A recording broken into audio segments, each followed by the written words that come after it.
Kahit po ako'y kinakabahan, gagawin ko yung aking best para makapagbalik ang kasalamatan sa Panginoon dahil sobrang may buti niya sa buhay ko.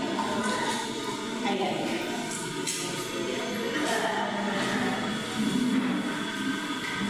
Hindi ko po alam kung paano sisimulan. Alam ko lang po,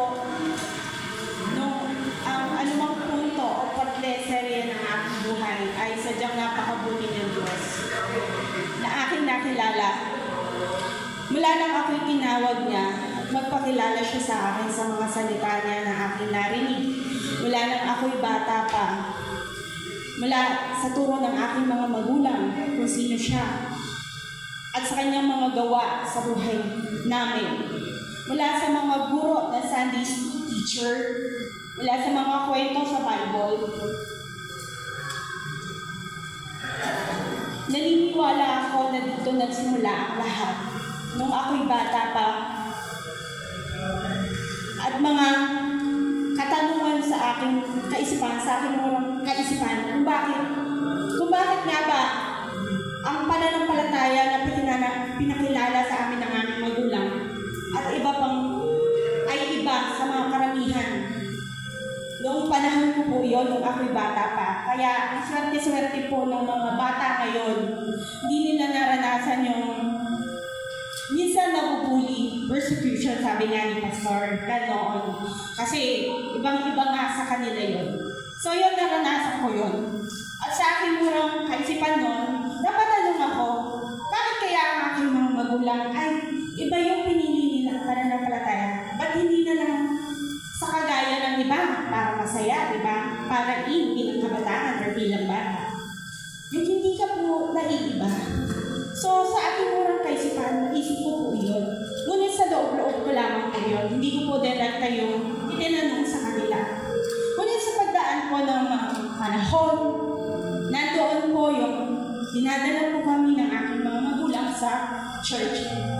Sabi ko nga po sa Sunday school.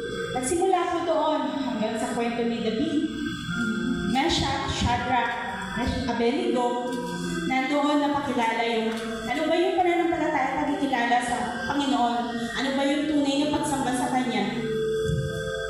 At sa aming buhay, sa pamilya ko, sa aking mga magulang, kung paano sila lumakad sa kalooban ng Diyos, kung paano minsan nandoon yung mga problema sa buhay nila, nandoon nakikita ko kung paano sila lumalapit sa Panginoon, kung paano sila naging tapat sa kung anong pinagkakatiwala ng Diyos sa kanila.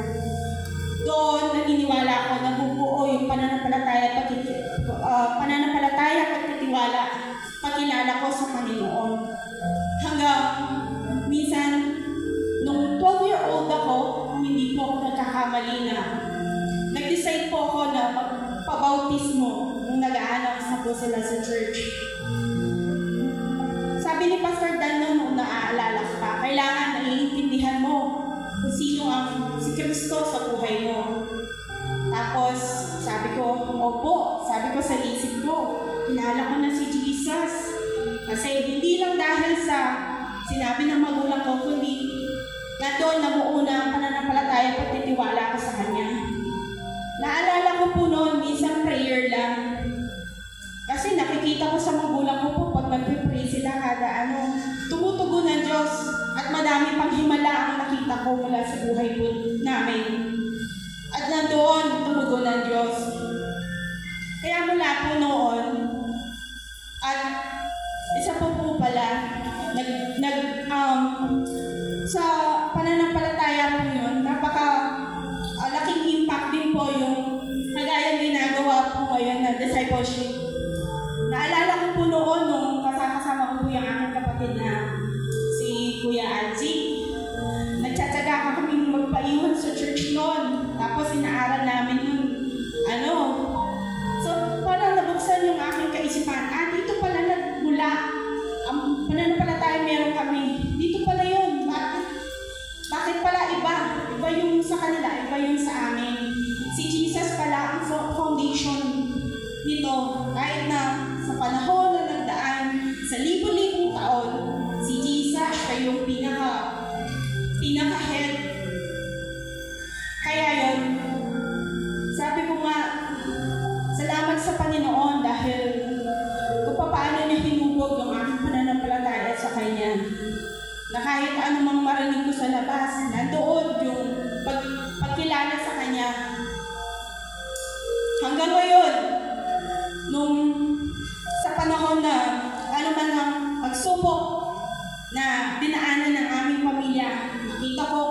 paano niya kami kinonfort sa panahon ng pagkawala. Nandoon kung paano ang Diyos na siya nagbigay sa amin ng lakas para harapin ang buhay na kami.